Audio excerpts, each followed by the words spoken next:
केवल ये 2 रुपये के प्रोडक्ट आप 10 रुपये में सेल कर सकते हो, या केवल 2000 के इन्वेस्टमेंट से स्टार्ट करो और कमाओ दिन का 2000। ऐसे कई वीडियो आपने यूट्यूब में देखे होंगे और भाई आपने कई बार इन टाइप के बिजनेस को स्टार्ट भी किया होगा, मगर कई मित्र बिजनेस में फेल हो जाते हैं। वैसे ऐसे कहा जाता है कि 100 में से 90% लोग जो हैं वो बिजनेस में फेल हो जाते हैं। अगर आप बिजनेस में सक्सेस हैं, बिल्कुल सफल हैं, तो ये वीडियो आपके लिए नहीं है। अगर आप बिजनेस में असफल हैं या आप 1 साल में 2 साल में अपने बिजनेस को चेंज कर देते हो, मतलब कोई बिजनेस आपको ठीक से जम नहीं रहा है, तो भाई आज का ये वीडियो आपके लिए है। मैं आपको बताने वाला हूँ पॉइंट टू पॉइंट वो कौन सी बातें हैं जिनसे आप अपने बिजनेस में फेल होते हो। तो आपको बिजनेस में सफल होने के लिए क्या करना चाहिए और बिजनेस में आप विफल क्यों हो जाते हो वो भी आपको देखना चाहिए। दोनों बातें मैं आज के वीडियो में बताने वाला हूं। तो प्रणाम मेरे प्यारे पृथ्वीवासी, मेरा नाम है परखा। तो चलिए भाई ये बिजनेस भी सीख लेते हैं। देखिए भाई, जब भी लोग बिजनेस में फेल हो जाते हैं तो इनसे पूछते हैं तो बोलते हैं कि मार्केट में बहुत मंदी है, कोरोना काल चल रहा है, कंपटीशन बहुत ज़्यादा है, मेरा जो स्टाफ है ना वो भी ठीक नहीं है, मेरा पार्टनर है ना वो भी ठीक नहीं है, ये हैं वो हैं। भाई सब कुछ ठीक है, आप ठीक नहीं हो, क्योंकि आपने बिजनेस को सही तरह से पढ़ा ही नहीं है। क्योंकि जिस टाइप का बिजनेस अगर आप कर रहे हो और आप इसमें फेल हो, तो आपके बगल में जिन्होंने स्टार्ट किया वो सफल हैं, तो वो क्यों सफल हैं? दोनों का बिजनेस सेम है। तो इनकी कुछ वजह हैं, इनके कुछ कारण हैं जो आज मैं आपको बताने वाला हूं। इन बिजनेस में जाने से पहले मैं आपको बताना चाहता हूं कि भाई इस वीडियो को आप बिल्कुल आराम से देखिए। हो सके तो एक कागज ले लो, एक पेन ले लो, और जो पॉइंट मैं आपको आज बताने वाला हूं वो सारे पॉइंट जो हैं वो आप कागज में लिखते जाओ और अपने आप सोचते रहो। आप अपने ही आपको ये सवाल पूछो कि क्या मैं इसमें खरा उतरा हूं या नहीं उतरा हूं। जो मैं आपको बताता जा रहा हूं वो आप अपने आप को पूछते जाओ, फिर आपको पता चल जाएगा कि अगर मैं बिजनेस में सफल नहीं हो पा रहा हूं तो इनकी क्या वजह है, वो आप खुद ही आज ढूंढ लोगे। मैं मार्केट में जो एग्जाम्पल देख रहा हूं वो भी कुछ मेरे जो एक्सपीरियंस है वो भी आज की वीडियो में मैं आपको बताऊंगा। तो चलिए शुरू करते हैं। देखिए, सबसे पहला जो पॉइंट है वो है लोकेशन, यानी कि जगह। आप अपने बिजनेस को कहां पर स्टार्ट कर रहे हो। देखिए, अगर आपको बाइक का गैरेज डालना है तो भाई, या गाड़ियों का गैरेज है तो आप इनको हाईवे पर डालोगे तभी वो चलेंगे। अगर मार्केट के बीचों बीच में रखोगे तो वो नहीं चलेंगे। तो आपको मार्केट का जो लोकेशन है वो बिल्कुल ठीक ठीक चयन करना होगा। वहां पर आपको अपनी शॉप शुरू करनी होगी जहां आपको कस्टमर मिले। पूछो अपने आप को कि आपने जो लोकेशन तय किया था क्या वो सही था, और अगर सही है तो हम आगे बढ़ते हैं। देखिए, दूसरा पॉइंट है होलसेल में माल खरीदना। ये बहुत ही इंपॉर्टेंट है, क्योंकि देखिए जब भी आप कोई बिजनेस नया नया बिल्कुल स्टार्ट करते हो और जब आप माल खरीदते हो तो जिस टाइप का माल चाहिए उस टाइप का माल आपने खरीदा है, या आपने सही होलसेलर के पास से माल खरीदा है या नहीं खरीदा है, ये बहुत ही इंपॉर्टेंट है। क्योंकि अगर आपको सही और ठीक ठीक होलसेल मिल जाएगा तो ही आपको जो रेट में मार्केट में माल मिल रहा है, जो होलसेल रेट है उन्हीं रेट से आपको माल मिलेगा और बेस्ट क्वालिटी माल मिलेगा। अगर आप केवल यूट्यूब में वीडियो देखोगे या इंटरनेट में सर्च करोगे तभी आपको होलसेल मिलेंगे, ऐसा बहुत कम है। और वैसे अगर सच बताओ तो सच तो यही है कि ज़्यादातर होलसेलर जो हैं वो ऑफलाइन है, ऑनलाइन नहीं है।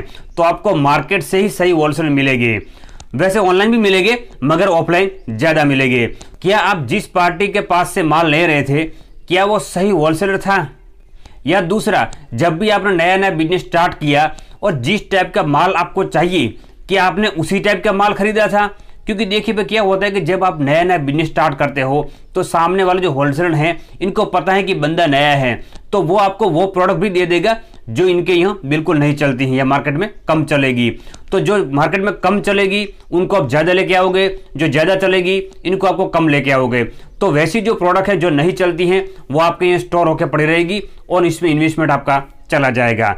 तो ये भी बहुत ही अहम पॉइंट है। और सबसे ज़्यादा अहम पॉइंट है होलसेलर। आपने सही होलसेलर ढूंढा था या नहीं ढूंढा था? अगर नहीं ढूंढा था तो नेक्स्ट बिजनेस में आपको सबसे पहले एक सही होलसेल का पता लगाना ही चाहिए, फिर बाद में बिजनेस को स्टार्ट करना चाहिए। क्या जिस बिजनेस में आपने क्लोज कर दिया, बंद कर दिया, क्या उसमें ऐसा किया था आपने?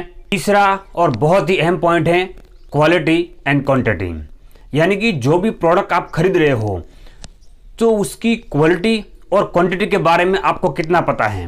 मान लीजिए मेरे पास एक एग्जांपल है, ये सेल हैं, ये लिथियम सेल हैं। ये जो सेल है ये 1200 mAh का है। अब ये जो दूसरा सेल है ये 2600 mAh का है। अब ये तीसरा सेल है ये 2000 mAh का है। अब ये 3 सेल हैं, इनमें 1200 है, 2000 है और 2600 हैं। अब देखने में तीनों के तीनों आपको सेम दिखेंगे। ये तीनों को देखने से आप पता नहीं लगा सकते हो कि इनमें से 1200 कौन सा है, 2000 कौन सा है, 2600 mAh का कौन सा है। यानी कि किन सेल की क्वांटिटी कितनी है वो आपको नहीं पता है। अब इनकी क्वांटिटी कौन बताएगा? तो अब जिनके पास से माल लोगे वो होलसेल आपको बताएगा कि भाई ये जो सेल है ये 2600 mAh का सेल है, आपको मानना पड़ेगा, मगर ये बिजनेस करने का सही तरीका नहीं है। अब मान लीजिए ये 2600 mAh का सेल है और ये 1200 mAh का सेल है, इनका रैपर इन पर लगा दिया जाए, इनका रैपर इन पर लगा दिया जाए, तो आपको कैसे पता चलेगा कि कौन सा सेल कितने mAh का है? तो भाई जब कोई भी प्रोडक्ट हो, जब भी आप खरीदते हो तो इनकी जो क्वांटिटी है वो आपको चेक करने आना चाहिए। यानी कि ये जो सेल है, होलसेल कुछ भी बोले, चाहे 1200 बोले या 2000 बोले, आपको अपने यहाँ लाने के बाद आपको ये चेक करते आना चाहिए कि भाई ये सच में कितनी mAh का सेल है। कोई भी प्रोडक्ट हो ये आपको आना चाहिए। केवल होलसेल के भरोसे ही आपको माल खरीदना है ऐसा नहीं है, इनकी क्वांटिटी चेक करना आपको आना चाहिए और ये बहुत आसान है। अब ये जो सेल है इनकी जो लाइफ है ये 500 है, यानी कि 500 लाइफ सर्कल हैं, और ये जो सेल है इनकी जो लाइफ है वो 200 लाइफ सर्कल हैं, 200 या 300। मतलब इनकी जो, अब ये जो बात हुई इनकी क्वालिटी की बात हुई कि भाई ये 500 लाइफ सर्कल हैं, यानी कि ये 500 बार इनको चार्ज और डिस्चार्ज आप कर सकते हो। 300 हैं तो 300 बार आप ऐसा कर सकते हो। अब 500 हैं, इनका मतलब ये हुआ कि आप इन सेल को 1 साल की वारंटी भी कस्टमर को दे सकते हो और ये सेल करीब करीब 1.5 साल के आसपास आराम से चलेगा। अब ये तो होलसेल आपको बोल रहा है। अब इनकी अंदर जो लाइफ सर्कल हैं वो 100 हैं, 200 हैं या 500 हैं, आपको पता नहीं है। आपको उसने जो बोला वो आपने मान लिया। अगर इसी टाइप से कोई भी बिजनेस करो, यानी कि कोई भी बिजनेस हो, इनकी क्वालिटी के बारे में अगर आपको पता नहीं है तो भाई आप बिजनेस में लंबे समय तक नहीं चलोगे।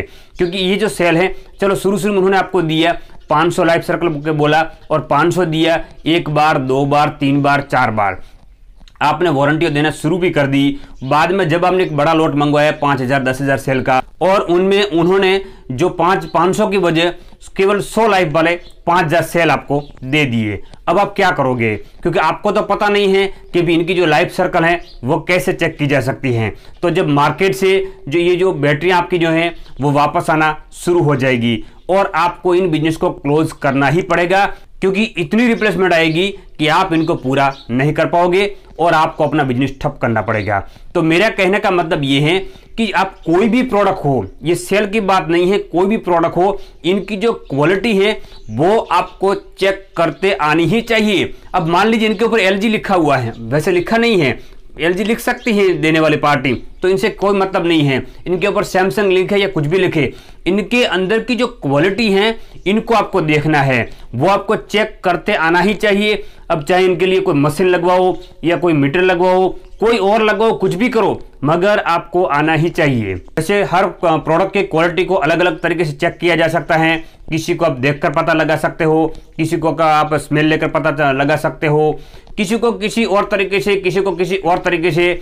आपके पास जो प्रोडक्ट हैं इनको जिस टाइप से इनकी क्वालिटी चेक की जा सकती है उस टाइप से आपको चेक करना है और आपको सीख लेना है। यानी कि होलसेल बोल रहा है कि भाई ये सेल 500 लाइफ सर्कल इनकी हैं, तो आपके यहाँ लाना है, इनको चेक करना है और आपको देखना है कि इनकी 500 है या नहीं है। अगर आप ये सफल हो जाओगे चेक करने में तो इन बिजनेस में आपको फिर कोई प्रॉब्लम नहीं होगा और कोई होलसेलर कभी भी आपको धोखा नहीं दे पाएगा। तीसरी बात है इन्वेस्टमेंट। देखिए भाई, जब भी आप अपना एक नया बिजनेस स्टार्ट करते हो तो इनमें आपने कितना इन्वेस्टमेंट किया है या इन बिजनेस में आपको कितना इन्वेस्टमेंट चाहिए। तो जितना इन्वेस्टमेंट चाहिए, कम से कम इन्वेस्टमेंट, क्या वो पर्याप्त इन्वेस्टमेंट आपके पास था या नहीं था, वो आपको अपने आप को पूछना है।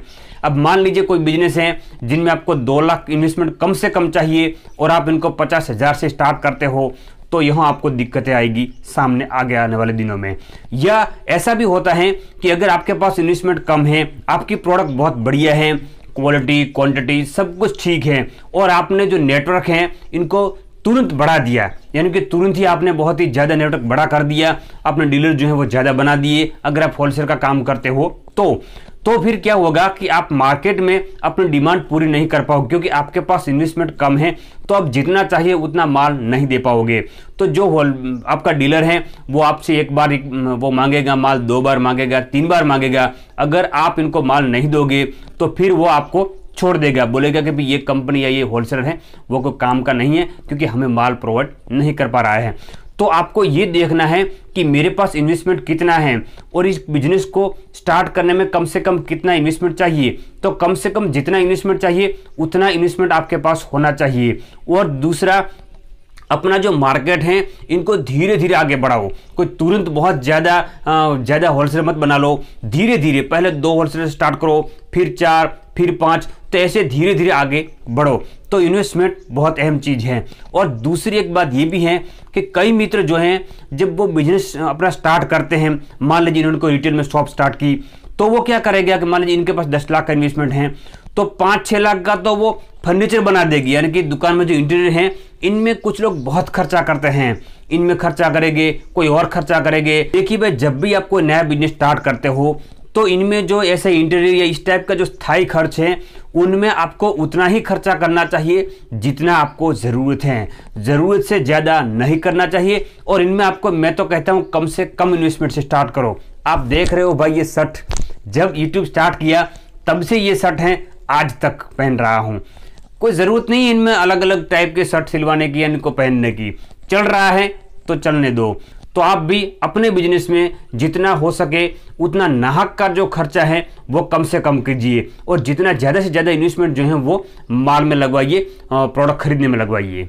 तो क्या आपने इस टाइप से बिजनेस स्टार्ट किया था या आपने कोई नाहक का खर्चा ज़्यादा तो नहीं कर दिया था कि ताकि बाद में आपको इन्वेस्टमेंट के लिए इधर उधर भागना पड़ा और अपने बिजनेस में ठीक से नहीं जम पाया? तो ये आपको देखना है। कुछ लोग भाई क्या करते हैं कि इन्वेस्टमेंट बहुत कम होता है, मगर फिर भी इनको एक नशा होता है कि मुझे तो मैन्युफैक्चर ही करना है। अब 3 लाख का इन्वेस्टमेंट है, 2.5 लाख का मशीन लेकर आ गए, अब क्या करोगे? अब बचे आपके पास कितने? केवल 50,000। तो 50,000 में भाई आप कौन सा रॉ मटेरियल खरीदोगे? तो ऐसा आपको नहीं करना है। अगर आपके पास इन्वेस्टमेंट कम है तो आप पहले मैन्युफैक्चर में न जाइए, केवल पैकिंग से स्टार्ट कीजिए। छोटी सी पैकिंग की मशीन मंगवाइए और उससे बिजनेस को स्टार्ट कीजिए, या बने बनाए प्रोडक्ट खरीदिए, केवल रीसेल करें। तो जितना इन्वेस्टमेंट है इस टाइप से अपने आप बिजनेस को स्टार्ट करो, ताकि इनमें फेल होने के चांस बहुत कम हो गए। स्लीपर बनाने का बिजनेस स्टार्ट किया आपने, स्लीपर बनाने की मशीन लेकर आ गए, मार्केट में गए स्लीपर लेकर, तभी पता चला कि भाई इनसे तो सस्ती स्लीपर बनी बनाई मिलती हैं। तो कहने का मतलब ये है कि ये बिल्कुल ज़रूरी नहीं है कि अगर आप मैन्युफैक्चर करोगे तो प्रोडक्ट सस्ती ही बनाओगे, ऐसा कोई ज़रूरी नहीं है। मार्केट में सर्च करो, देखो, अगर मैन्युफैक्चर करने से सस्ती रेडीमेड प्रोडक्ट मिल रही है तो आप वहाँ से पहले स्टार्ट करो, फिर बाद में मैन्युफैक्चर के बारे में सोचो। और आज की वीडियो में हम अंतिम पॉइंट लेते हैं कि देखा देखी और सीखा सीखी। देखो इनमें क्या होता है कि भाई हम जो है वो कभी कभी क्या करते हैं कि कोई दूसरे को देखते हैं कि भाई ये कपड़ों का बिजनेस कर रहा है, बहुत बढ़िया इनका बिजनेस तो चल रहा है, क्या बात है, बहुत बढ़िया चल रहा है, इनमें प्रॉफिट भी बहुत अच्छा है, चलो मुझे करना चाहिए। अब मुझे कुछ मालूम नहीं है, इनके क्वालिटी क्वांटिटी इन्वेस्टमेंट कुछ भी बारे में मालूम नहीं है, और मैंने इनको स्टार्ट कर दिया। तो इस टाइप से अगर आप बिजनेस करोगे तो भाई फेल ही हो जाओगे। किसी को देखकर बिजनेस स्टार्ट नहीं किया जा सकता है, इनकी पूरी तैयारी आपके पास होनी चाहिए। या दूसरा कि फला ये बिजनेस कर रहा है, चलो वो ये बिजनेस कर रहा है, चलो मैं भी ये बिजनेस करूं, फला ने ये बिजनेस किया है और ये इनमें सफल हो गया है, तो चलो मुझे भी ये बिजनेस करना चाहिए, तो मैं इसमें सफल हो जाऊंगा। क्या इसने यूट्यूब चैनल स्टार्ट किया है, अच्छा वीडियो बना रहा है, चलो मैं भी बना लूंगा और मैं सफल हो जाऊंगा? नहीं भाई, आपको अपने अंदर देखना है कि मेरे में क्या है, मैं क्या कर सकता हूं, उसी टाइप का बिजनेस आपको करना है। किसी को देख देख के किसी के पीछे पीछे चल के आपको कोई भी बिजनेस नहीं करना है, क्योंकि अगर इस टाइप से करोगे तो वो सारी इंफॉर्मेशन, वो जानकारी जो बिजनेस के लिए चाहिए वो इनके पास तो है मगर आपके पास नहीं है। कि आप उनको हर बार पूछ पूछ के बिजनेस करोगे, ऐसा नहीं हो सकता है। तो आप बिजनेस में फेल होने के चांस जो हैं वो बढ़ जाते हैं। तो आप जब भी बिजनेस स्टार्ट करो, अपने आप को पूछो कि भी मैं जो बिजनेस कर रहा हूँ कि इनकी पूरी नॉलेज, जो पूरे पॉइंट मैंने पहले बताए, क्या वो मैं इन सारे के बारे में जानता हूँ। अगर नहीं जानता हूँ तो मार्केट में जाना है, रिसर्च करना है, इन सारे पॉइंटों के बारे में जानना है, फिर मुझे बिजनेस में आगे बढ़ना है। तो भाई बिजनेस में मैं कभी असफल नहीं रहूँगा। तो आज का ये पार्ट 1 था, इसमें मैंने इन पॉइंट पर बातें की हैं और जो दूसरे 5 पॉइंट हैं इनकी हम नेक्स्ट वीडियो में बात करेंगे, क्योंकि फिर वीडियो बहुत लंबी हो जा रही है।